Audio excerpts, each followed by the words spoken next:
नमस्कार प्रिय विद्यार्थियों। 10वीं कक्षा में हिंदी विषय में हम पढ़ रहे थे। कल हमने शुरू की थी पहली कविता, यानी सूरदास जी द्वारा रचित सूरदास के पद। प्रिय विद्यार्थियों, F1 व F2 के विद्यार्थी के लिए वीडियो है और ये विद्यार्थी ध्यानपूर्वक एक एक शब्द को, एक एक पंक्ति के अर्थ को ध्यानपूर्वक पढ़ें। जैसे कि हमने आपको बताया था कल कि सूरदास जी ने सूर सागर से और सूर सागर के भ्रमर गीत से ये पद लिए हैं। इन पदों में गोपियाँ उद्धव को उलाहना देती हैं।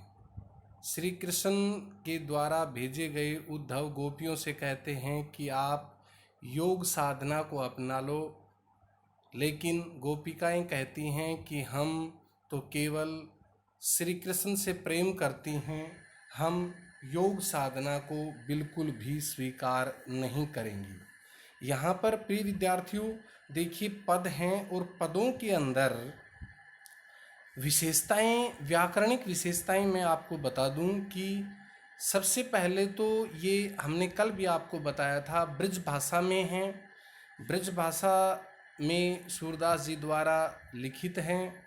दूसरा, इन पदों में वियोग श्रृंगार रस है। गोपिकाएं श्री कृष्ण के योग में तड़प रही हैं। इसमें अनुप्रास,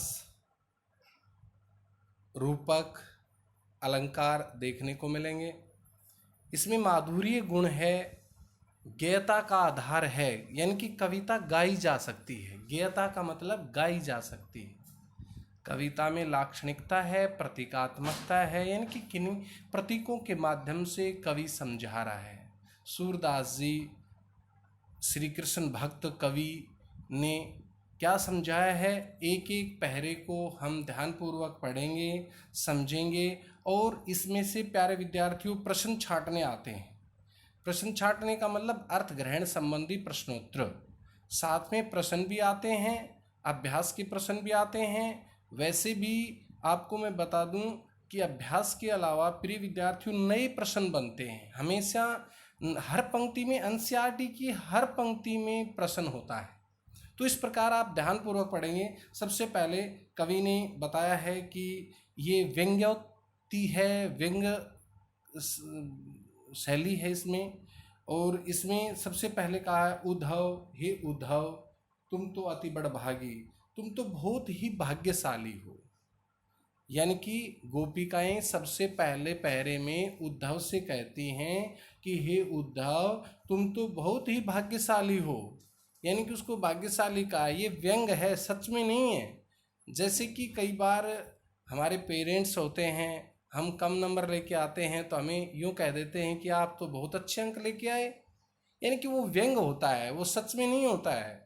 इसलिए गोपिकाएं यहाँ पर व्यंग कस रही हैं। उद्धव तुम तो अति बड़भागी, हे उद्धव तुम तो बहुत ही भाग्यशाली हो।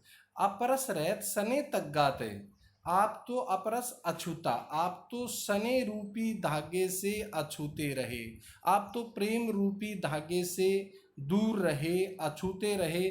नाहिन मन अनुरागी, आपका मन कभी अनुरागी यानी प्रेमी नहीं हुआ। यानी कि आप श्री कृष्ण भगवान के इतने नज़दीक रहने पर भी आप उस प्रेम के पुजारी से जुड़े नहीं, आपने उनसे प्रेम का भाव नहीं सीखा। आप तो बहुत भाग्यशाली हैं हे उद्धव, इसलिए उसे व्यंग कसा है। यहाँ पर देखिए, पुरीनि पात रहत जल भीतर, जिस प्रकार पुरीनि पात अनुप्रास अलंकार है। यहाँ पर पुरीनि पात का मतलब होता है कमल का पत्ता। कमल का पत्ता पानी में रहकर भी तारस दे न दागी, उसके शरीर को, दे में नहीं शरीर होता है, उसके शरीर को पानी की बूंद छू नहीं सकती। यहाँ पर प्रिय विद्यार्थियों प्रश्न आ गया है कि किन माध्यमों से व्यंग कसा गया है, किन माध्यमों से उसके उल्हाने दिए गए हैं। देखिए ये उल्हाने, दो उल्हाने यहाँ पर लगातार है। पहला उदाहरण हमने बताया, पुरीन पात रहत जल भीतर, कमल का पत्ता पानी में रहकर भी तारस दे न दागी, उसके शरीर को छू तक नहीं सकती। ज्यों जल माँ तेल की गागरी, आप तो उस घड़े में, पानी के घड़े में पड़ी हुई बूंद के समान है, तेल की बूंद के समान है। ज्यों जल माँ तेल की गागरी, भूंदनता को लागी, आप तो उस तेल के, पानी के घड़े में पड़ी हुई तेल की बूंद के समान है। गागरी में मटका होता है, घड़ा होता है, बूंद के समान है, जिसको पानी छू तक नहीं सकता। या दूसरा भी भाव होता है, आप तो उस चिकने घड़े के समान हैं, चिकने घड़े के समान हैं, जिसको पानी में डुबोने पर पानी की बूंद छू तक नहीं सकती। ज्यों, देखिए, ज्यों में दो अलंकार होते हैं, एक जगह उपमा होता है, एक जगह उत्प्रेक्षा होता है। यहाँ पर ज्यों की जगह यदि आप मानो लगाकर देखोगे और पंक्ति सही बैठती है तो आपका उत्प्रेक्ष अलंकार है। यदि समान लगा करके देखते हैं, पंक्ति सही बैठती है, तो उत्प्रेक्ष उपमा अलंकार है। यदि दोनों ठीक बैठते हैं तो दोनों अलंकार, उत्प्रेक्ष और उपमा। आप तो उस तेल की बूंद के समान, उपमा अलंकार। बूंदनता को लागी, जिसको बूंद, पानी की बूंद छू तक नहीं सकती। प्रीत नदी में पाव न बोरियो, आपने कभी प्रीत रूपक अलंकार का की पहचान क्या होता है? जब भिन्न शब्दों के बीच में योजक आ जाता है। योजक किन शब्दों के बीच में आता है? या तो युग्म शब्दों के बीच में आता है या पुनरुक्त शब्दों के बीच में आता है। ये तो दोनों से ही भिन्न है।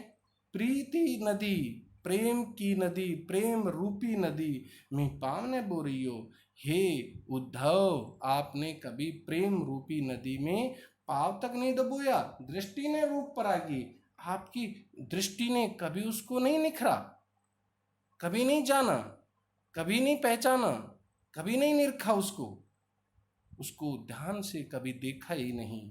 आपकी दृष्टि ने प्रेम को पहचाना ही नहीं। प्रीत नदी में पाव न बोरियो, आपके पास तो प्रेम की नदी बहती थी, उसमें पैर तक नहीं डुबोया आपने।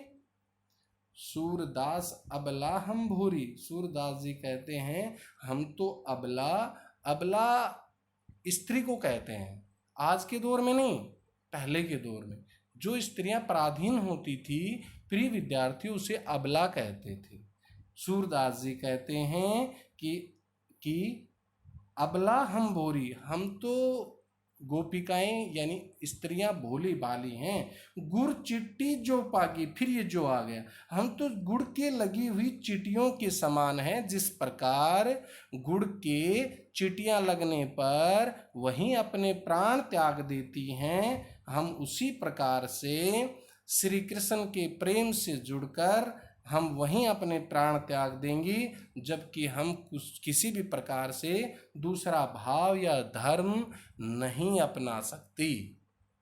प्रिय विद्यार्थियों, फिर से देखिए उद्धव, हे उद्धव, तुम तो बहुत ही भाग्यशाली हो। अपरस रहत सने तक गाते, आप तो सने रूपी धागे से अछूते रहे हो। आपका मन कभी प्रेमी नहीं हुआ।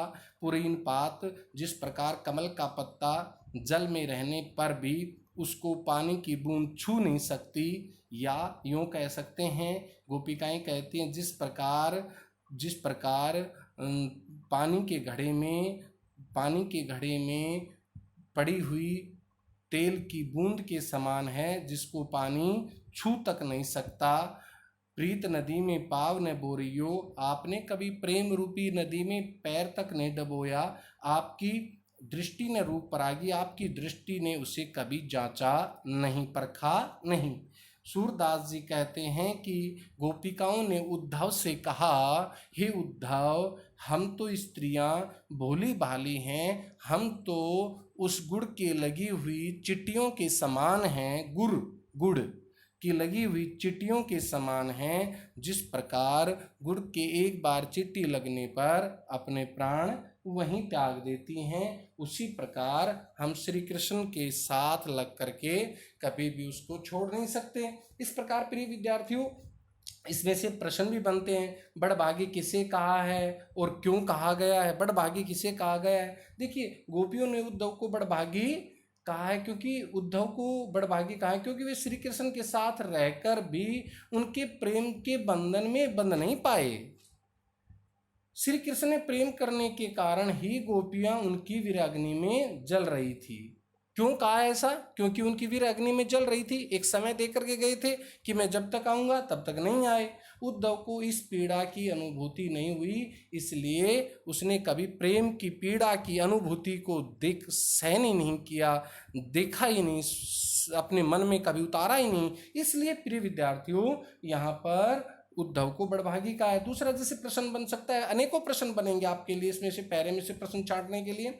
गोपियां कृष्ण के प्रेम से किस प्रकार डूबी रही? देखो लास्ट में कहा है ना, ये यहाँ पर है, आंसर है कि जिस प्रकार चींटियां गुड़ के चिपक जाती हैं उसी प्रकार गोपियां भी श्री कृष्ण के प्रेम से चिपकी यानी डूबी रहती हैं। श्री कृष्ण के अतिरिक्त वे किसी को भी अपने हृदय में धारण नहीं करना चाहती। और जैसे कि अंतिम पंक्तियों में गोपियों ने स्वयं को क्या कहा है? अंतिम पंक्तियों में गोपियों ने अपने आप को जो है भोली और अबलाएं कहा है, यानी कि कृष्ण के प्रेम में बंधी हुई हैं।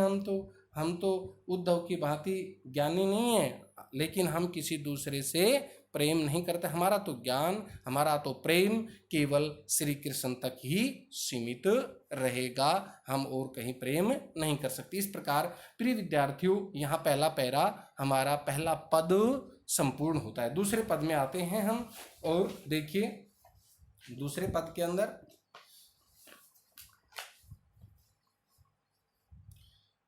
मन की मन ही मांझ रही। गोपिकाएं उद्धव से कहती हैं कि हे उद्धव, हमारे मन की बात मन में ही रह गई।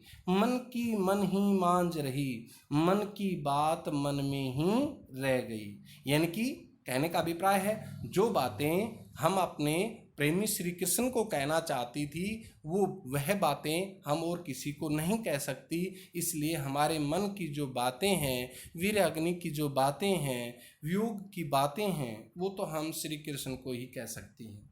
कहिए जाए कौन पे उद्धव? हे उद्धव, जाकर के ये बात श्री कृष्ण से कह देना, ना ही परत कहीं।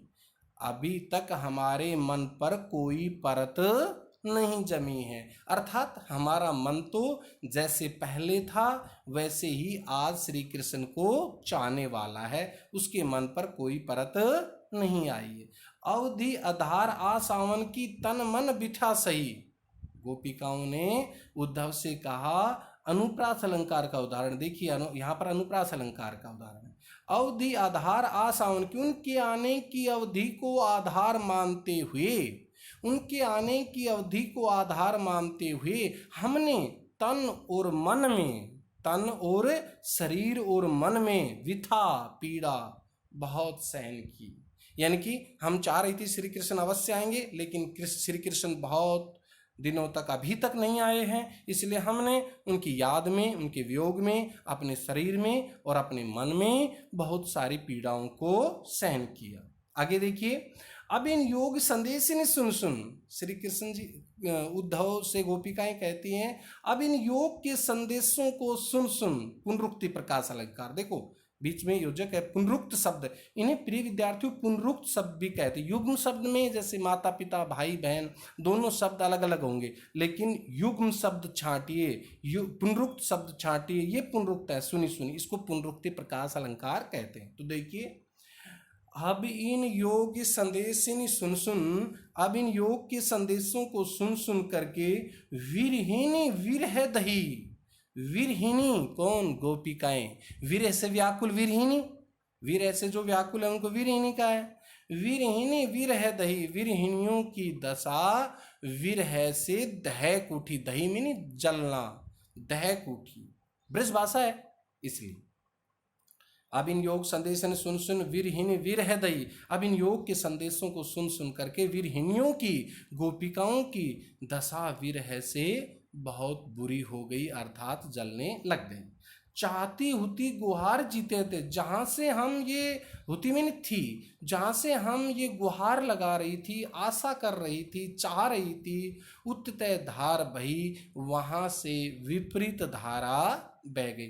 जहाँ से हम श्री कृष्ण के आने की आशा लगाए बैठे थे, जिस रास्ते से श्री कृष्ण के आने का इंतजार कर रहे थे, उससे विपरीत योग की धारा उत्ते धार बही, वहां से विपरीत धारा बह गई। सूरदास अब धीर धरी क्यों? सूरदास जी कहते हैं कि अब और कितना धैर्य धारण करें। सूरदास अब धीर धरें क्यों? सूरदास जी कहते हैं कि गोपिकाओं ने कहा कि हम हे उद्धव अब और कितना धैर्य धारण करें, मर्यादा न लही, हमसे ज्यादा मर्यादाओं का पालन नहीं होता, हम ज्यादा इससे ज्यादा मर्यादाएं सहन नहीं कर सकती हैं, क्योंकि हम श्री कृष्ण के प्रेम से जुड़ी हुई हैं, यही हमारी मर्यादा है। प्रिय विद्यार्थियों, यहाँ तक फिर से देखिए, उद्धव से गोपिकाएं कहती हैं कि हे उद्धव, मन की बात मन में ही रह गई, कहिए जाए कौन पे उद्धव। हे उद्धव, जा करके ये श्री कृष्ण से कह देना कि उनके मन पर अभी कोई परत नहीं जमी है। उनका मन जैसे पहले चाहता था श्री कृष्ण को, आज भी उसी प्रकार से चाह रहा है, और उनके आने की अवधि को आधार मानते हुए उन्होंने अपने मन में और तन में बहुत सारे व्यथा को, पीड़ा को सहन किया। अब इन योग के संदेशों को सुन सुन करके वीरहिणियों की दशा, गोपिकाओं की दशा विरह से जल उठी है, दहक उठी है। जहाँ से हम चाह रही थी कि श्री कृष्ण प्रेम की धारा बहेगी, अर्थात श्री कृष्ण आएंगे, वहाँ से विपरीत धारा बह गई, अर्थात योग का संदेश लेकर के उद्धव आ गए। इसलिए प्रिय विद्यार्थियों, जीवन में कभी विपरीत परिस्थितियों में व्यक्ति को कभी भी हिलना नहीं चाहिए, दुखी नहीं होना चाहिए। समय जो है सदा एक सा नहीं रहता है। इसलिए गोपिकाओं ने देखो अपने मन में कितना धैर्य धारण किया, जहाँ से उद्धव आ गए तो भी अपने मन में श्री कृष्ण के प्रति वैसा ही प्रेम रखा। यदि उन्होंने इंतजार किया, उन्होंने अपने मन में धैर्य रखा, तो देखो उसका फल भी बाद में मिला। सूरदास अब धीर धरी क्यों? सूरदास जी कहते हैं और कितना धैर्य धारण करें, हमसे ज़्यादा मर्यादाओं का पालन नहीं होता, हम अपने आप को बहुत दुखी हो रही हैं। यहाँ पर प्रिय विद्यार्थी दूसरा पहरा हो गया हमारा, और यहाँ पर देखिए प्रश्न बनते हैं, गोपियाँ क्या व्यथा सह रही थी? गोपिकाएं क्या व्यथा सह रही थी, जैसे प्रश्न बनता है, और किसके बल पर सह रही थी? प्रिय विद्यार्थियों, प्रश्न तो और भी बन सकते हैं, मैं तो आपको मुख्य मुख्य प्रश्नों से अवगत करवा रहा हूं। यदि आपके मन में ये पहरे के भाव बैठ गए, आ गए, तो आपसे कोई भी प्रश्न पूछिए, आप उसको 2 अंक का जरूर सही से, सटीक से, सुंदर से बना सकते हैं, कोई दिक्कत नहीं है। अब बात यह आती है कि 2 नंबर का प्रश्न एक पंक्ति में हम कैसे बनाएं, एक पंक्ति में 2 अंक का प्रश्न कैसे बनाएं? प्रिय विद्यार्थियों, हमेशा 2 अंक का प्रश्न बनाने के लिए, चाहे एक शब्द हो, चाहे एक पंक्ति हो, चाहे पूरा पैरा हो, हमेशा उसकी बातों को पहले से थोड़ा सा समझा के चलें, और फिर उस बात को समझाएं। पहले क्या घटना चल रही है, क्या बात चल रही है, फिर उसको आप समझाएं, यानी कि दोनों बातों को समझाएंगे। पहले तो घटना क्या चल रही है, दूसरा फिर उस पंक्ति के अर्थ को, भाव का बोध करवाएंगे, फिर उसके बाद आप 2 अंक का प्रश्न पूरा आसानी से कर पाएंगे। इसलिए इस प्रश्न में पूछा है कि गोपियां क्या व्यथा सह रही थी, किसके बल पर सह रही थी? गोपियां श्री कृष्ण से विरह की व्यथा को सह रही थी, विरह की व्यथा को सह रही थी, जो हमने आपको बताया। उन्हें यह आशा थी कि श्री कृष्ण मथुरा से वापस अवश्य लौटेंगे। इसी आशा के बल पर वे विरह की व्यथा को, पीड़ा को सह रही थी, परंतु श्री कृष्ण के मन में आने पर उसकी सभी अभिलाषाएं, श्री कृष्ण के नए आने की जो उनकी सभी अभिलाषाएं मन के अंदर ही रह गई। मन की बात, श्री कृष्ण जब नहीं आए तो उनकी मन की बात मन में ही रह गई। गोपियां धीरज धारण क्यों नहीं कर पा रही? मान लीजिए ये क्वेश्चन बनता है, धैर्य क्यों नहीं धारण कर पा रही? देखिए, गोपियों की जो श्री कृष्ण के वापस आने की आशा थी, परंतु श्री कृष्ण स्वयं न आकर योग का संदेश भिजवा देते हैं। तब गोपियां कहती हैं कि अब हम धीरज धारण कैसे करें, जब श्री कृष्ण ने कोई मर्यादा नहीं रखी, अर्थात स्वयं ने आकर उद्धव के द्वारा योग का संदेश हमारे लिए भिजवा दिया, तो हम कितनी और मर्यादा का पालन करें? और अंत में तीसरा प्रश्न है, जैसे धार बही का क्या आशय?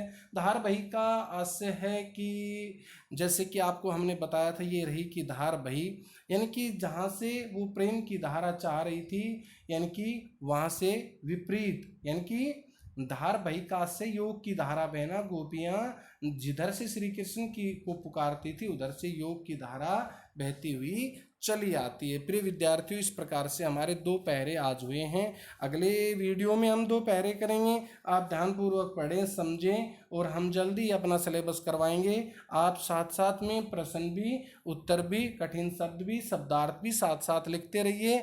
अगले वीडियो के आने तक के लिए नमस्कार।